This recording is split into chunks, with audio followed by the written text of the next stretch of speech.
और बुद्धि शुद्ध होती है। अगर आत्मा को तुम शांति और प्रसन्नता देना चाहते हो तो अपने माता पिता को माथा रख के आज से प्रणाम करना।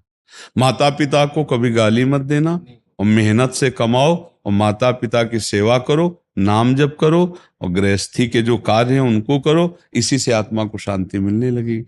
हमें तो लगता है कि माँ जैसा दुलार करने वाला सृष्टि में कोई नहीं है नहीं? उनकी गोद में नए कपड़ों में हक दिया तब भी कभी बुरा नहीं माना। नहीं, माँ का प्यार, बच्चा पीट के गया है फिर भी वो अपने बच्चे के लिए कहे कि नहीं नहीं नहीं, आप उसे कष्ट मत दें। हमें लगता है आज जो अपने बूढ़े माता पिता को मारते हैं, उनको घर से निकाल देते हैं, उनकी बहुत अव्यवस्थाएं, बड़ा समय खराब आ रहा है, बुजुर्ग माता पिता को मतलब त्रास दिया जा रहा है। तो हमें लगता है जिनको सत्संग मिल रहा है, जो कुसंगी हैं उनसे क्या। लेकिन आप लोग जैसे सत्संग सुन रहे हैं तो माता पिता की अगर पूजा कर ली आपने तो मंदिर जाओ चाहे न जाओ, भगवान तुम पे प्रसन्न है, हमारी बात मान लेना। और घर के बूढ़े माता पिता को तुमने गाली दी, भूख प्यास और मार पीट की और मंदिर में जाके 56 भोग लगाओ, कुछ नहीं मिलने वाला, नरक की प्राप्ति होगी। मातृ देवो भव पितृ देवो भव, ये साक्षात भगवान है। नहीं तो हमें लगता है माता पिता का आशीर्वाद भगवान का आशीर्वाद है।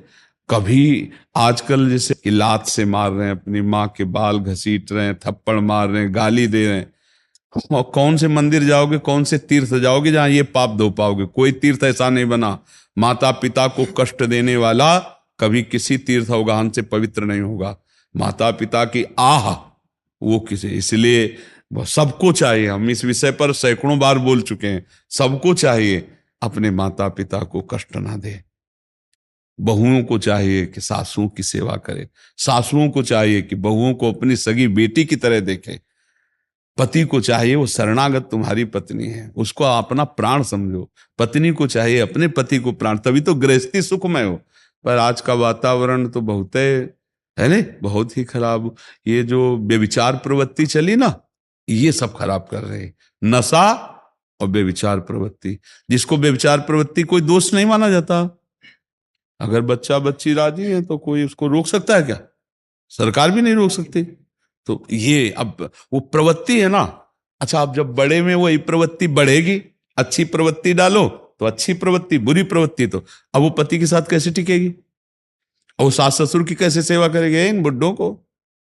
उसकी तो यही दृष्टि रहेगी ना, इन बुड्ढों नहीं, हमारे लिए तो आज के नए बच्चे सास ससुर की सेवा या माता पिता की सेवा, और चलते हैं उन्नति के मार्ग पे। उन्नति किसको कहते हैं? धर्म को। माता पिता की अवहेलना, धर्म की अवहेलना तो उन्नति। पापी पुरुष की उन्नति को ऐसा समझना जैसे अंतिम इच्छा पूछी जा रही हो फांसी देने वाले को। उसकी उन्नति उसका नाश है जो अधर्म पूर्वक चलता है।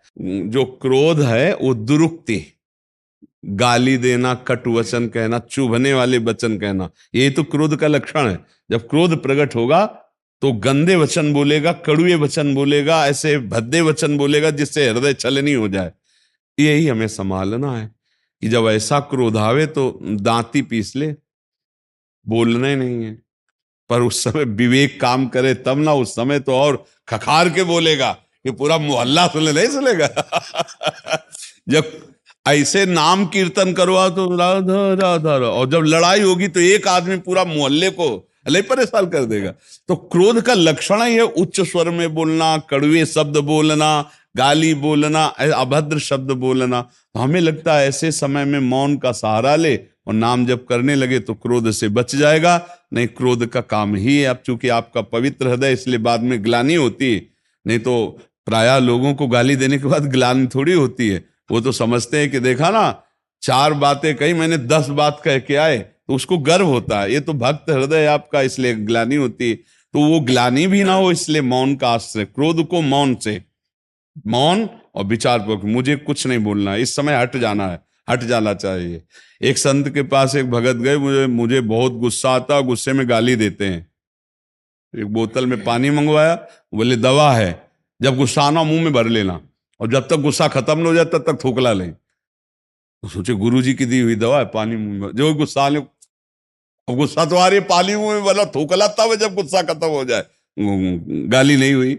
क्रोध का काम ले, और कुछ नहीं वो पानी, तो ऐसे मौन ले ले, या भाई तुम भी एक बोतल में पानी रख लो कि ये दवा मिली है, और जब गुस्सा आवे तो मुंह में भर ले, मौन, चुपचाप मौन रहे, बोले ला हट जाए उस समय। तप शब्द अलग है और भजन शब्द अलग है। भजन धातु सेवायाम, समाज की सेवा, ठाकुर की सेवा, गुरु की सेवा, ये भजन के अंतर्गत आता है।